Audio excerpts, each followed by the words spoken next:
Terima kasih pemirsa, Anda masih bersama kami dalam MNC News Prime dan kita akan lanjutkan kembali dialog terkait dengan membahas bagaimana Menpora baru pilihan Jokowi ini akan menjalankan tugas-tugasnya.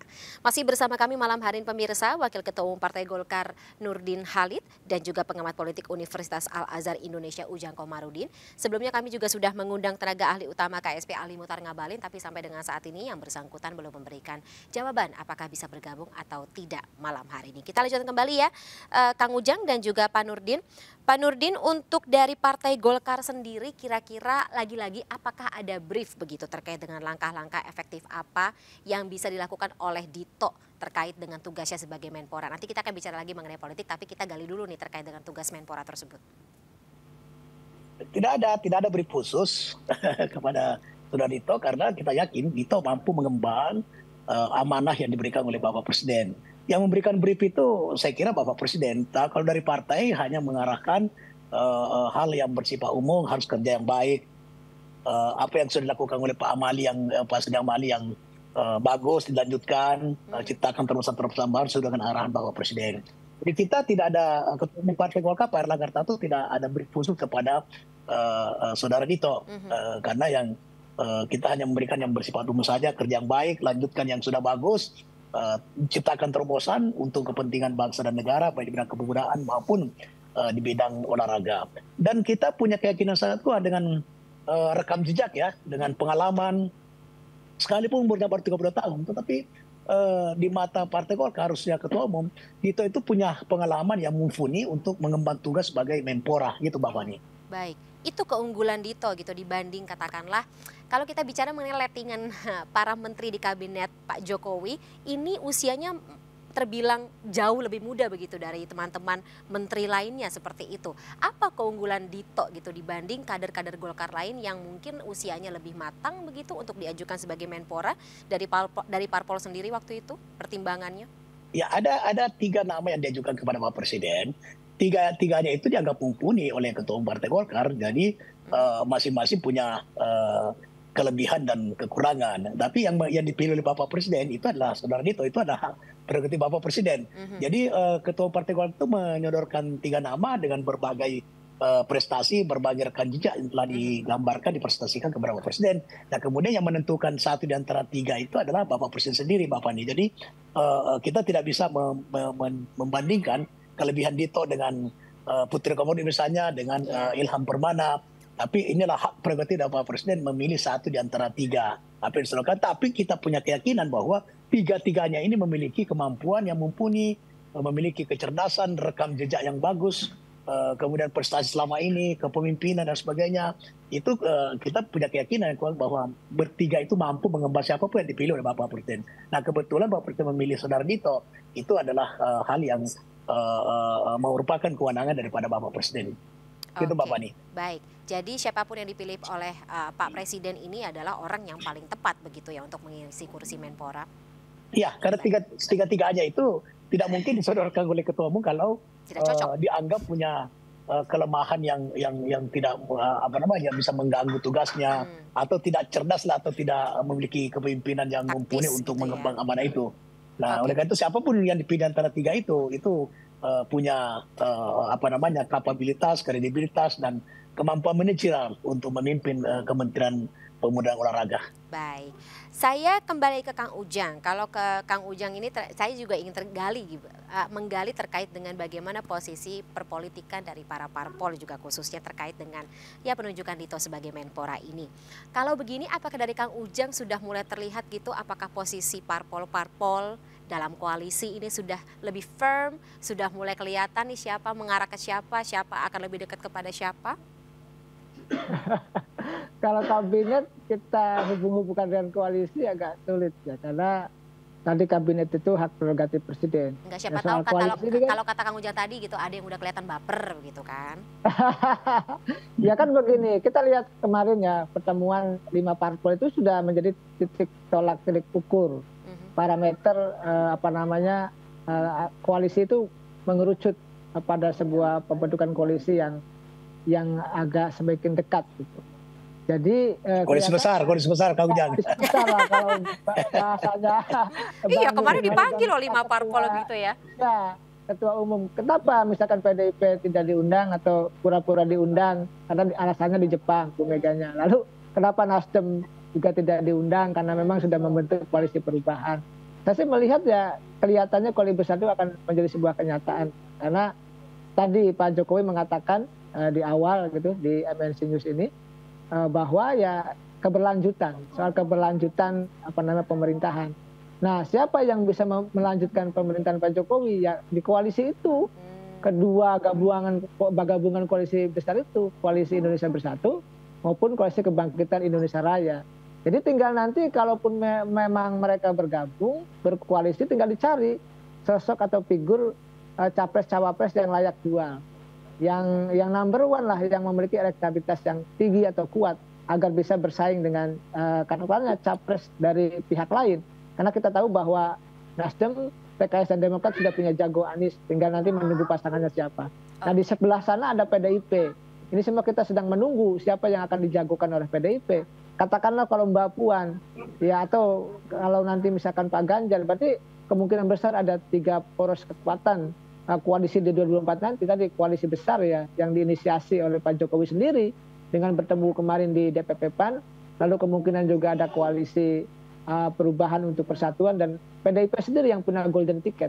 Tetapi semua masih bisa bersatu. Saya sih meyakini ya kalau koalisi besar ini bersatu akan kuat. Tetapi memang dalam konteks pemilihan langsung, figur itu juga harus diperhatikan. Jadi capres-cawapres yang memiliki elektabilitas tinggi juga harus diperhatikan. Kalau kita melihat konstruksi ya Mbak Rani ya, capres kita misalkan arahnya kemana misalkan. Di KIB ya ada Pak Erlangga misalkan. Kalau di Koalisi Kebangkitan Indonesia Raya ada Pak Prabowo gitu. Ya tinggal dikompromikan saja. Siapa misalkan yang jadi capresnya, siapa yang jadi cawapresnya. Ya nanti diukur parameter banyak faktor atau variabel ya terkait dengan siapa yang layak dari kedua kekuatan besar koalisi itu. Pak Prabowo, Pak Erlangga atau yang lainnya. Ya saya sih melihat koalisi besar itu kelihatannya akan terbentuk dan akan terjadi ya. Karena di bawah komandan Pak Jokowi langsung kelihatannya. Seperti itu, Bapak nih. Oke, begitu ya Pak Nurdin ya. Ini juga jadi salah satu bahasan ketika kemarin ada pertemuan 5 parpol besar, kemudian juga tidak lama kemudian Dito Aryo Tejo ditunjuk sebagai Menpora dan hari ini dilantik seperti itu, mematahkan narasi-narasi yang sebelumnya beredar. Jadi begini, ketika masih proses, intrik-intrik politik itu biasa, dinamika sangat tinggi itu biasa. Tapi begitu sudah keputusan presiden, itu semua intrik itu hilang. Tidak akan ada yang baper pasti itu. Kenapa? Semua partai koalisi ini meyakini bahwa dan mengakui, tidak hanya meyakini karena memang konstitusi kita, bahwa yang menentukan penggantian kabinet itu adalah hak prerogatif Bapak Presiden. Jadi kalau Bapak tadi ada baper itu, selesai baper itu di kalangan koalisi-koalisi partai. Kalau di luar koalisinya gimana? Kalau yang baper di luar koalisinya gimana? Ya, itu baper sendiri namanya. Itu karena itu namanya itu kemauan sendiri saja karena harusnya dia paham bahwa penggantian kabinet itu adalah hak prerogatif presiden. Ya, ketika presiden sudah memutuskan, ya, maka tidak boleh ada baper baik koalisi maupun non koalisi Bapak ini. Nah, kedepannya memang Partai Golkar kan sudah Ketua Umum Partai Golkar Pak Erlangga sudah menyatakan bahwa Golkar akan melahirkan koalisi besar. Nah, mungkin tanda-tandanya sinyalnya itu ya pertemuan partai kemarin itu, silaturahmi Ramadan itu sudah sinyal apa yang sudah pernyataan atau statement sudah disampaikan oleh Pak Erlangga beberapa waktu yang lalu. Tapi memang di sini juga tidak mudah. Kang Ujang sangat tidak mudah karena Golkar itu secara konstitusional Partai Golkar telah menetapkan Pak Erlangga sejak 2019. Telah menetapkan Pak Erlangga sebagai calon presiden. Untuk merubah itu harus melalui Munas Partai Golkar karena juga diputuskan dalam Rapimnas. Paling tidak Rapimnas lah. Tapi kalau Munas yang memutuskan maka harus Munas yang merubah. Tidak boleh dirubah oleh rapat-rapat lain. Dan tidak bisa Pak Erlangga menentukan dirinya sendiri. Boleh saja dia mengatakan saya tidak bersedia maju karena pertimbangan macam-macam dan sebagainya.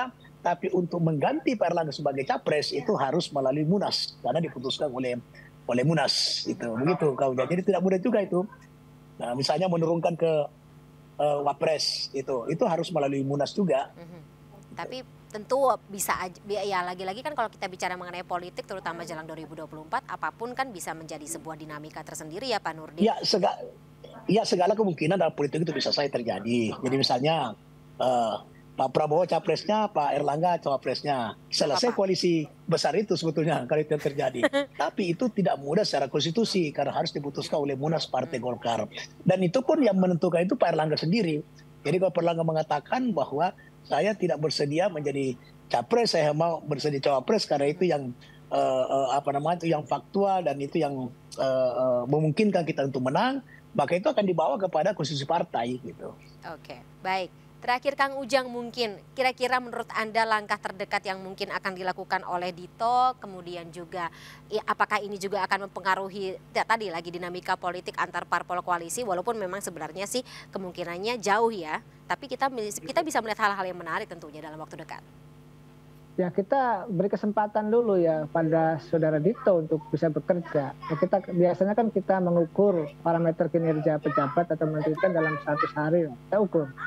Nah, dari sini akan kelihatan ini kelebihan dan kekurangan, prestasinya apa dari saudara Dito. Nah, begitu juga tadi pihak-pihak yang intrik dari partai lain juga akan mengintip-intip gitu loh. Nanti kalau misalkan ya Menpora yang baru itu bagus ya mereka pasti akan mengatakan bagus lah. Tetapi kalau tidak bagus mereka pasti mengkritisi itu, jangan lupa. Tetapi apapun itu ya kalau sudah dilantik jadi menteri bekerja saja dengan yang terbaik. Artinya saya sepakat dengan Bang Nurdin Halid tadi ya. Melanjutkan kepemimpinan Pak Zainuddin Amali yang bagus, lalu sambil membangun kreativitas. Karena kan gini, kelebihan dari anak muda itu kreativitas. Jadi yang tidak bisa dikalahkan sebenarnya kreativitas. Oleh karena itu tadi membangun kreativitas program-program kementerian ya bukan hanya untuk kepentingan anak muda, tapi untuk kepentingan masyarakat bangsa dan negara menjadi penting. Dari soal nanti ada yang mengkritik dari lawan politik yang intrik, yang tadi tidak jadi menteri, itu hal yang biasa. Tetapi mana kalau Dito percaya diri ya, memastikan bahwa dia harus berprestasi itu menjadi penting. Karena ini pertaruhan juga, pertaruhan. Kayak dulu saya seperti Pak Nadiem pertama kali itu dilantik, saya mendukung karena waktu itu juga milenial gitu. Ya di tengah jalan juga kita kritik-kritik ketika banyak hal yang tidak berkenan gitu. Itu hal yang biasa. Nah, dalam konteks ini saya meyakini ya ketika Pak Presiden mengamanahi kursi Menpora kepada Dito, saya rasa harus ada terobosan-terobosan baru yang harus dimiliki oleh Dito agar memang anak muda itu dipercaya ya punya tantangan yang harus ditaklukkan, punya kesempatan yang juga harus dibuktikan, lalu juga ya punya prestasi yang harus dikejar. Saya yakin Partai Golkar mendorong Dito agar bekerja keras untuk tadi mengabdi kepada bangsa dan negara. Kan sifatnya pembantu presiden jadi taat dan patuh, dan sebenarnya gini, tidak ada visi misi menteri, yang ada visi misi presiden. Jalankan saja instruksi presiden dengan baik, dengan penuh jiwa sehingga tadi berprestasi di kemudian hari. Begitu Mbak Pani. Baik, kita tunggu dan jangan tutup bagaimana potensi anak muda ini untuk menjadi seseorang yang akan membantu pemerintahan dan juga pembantu presiden tadi ya. Baik, karena durasinya sudah habis, sayang sekali Pak Nurdin dan juga Kang Ujang kita terpaksa sudahi dulu dialog kita pada malam hari ini. Tapi terima kasih sekali atas insight-nya dan juga waktunya dalam MNC News Prime malam hari ini. Sehat selalu Pak Nurdin dan juga Kang Ujang, kita ketemu lagi di lain kesempatan ya. Terima kasih, Mbak. Selamat malam, sampai jumpa.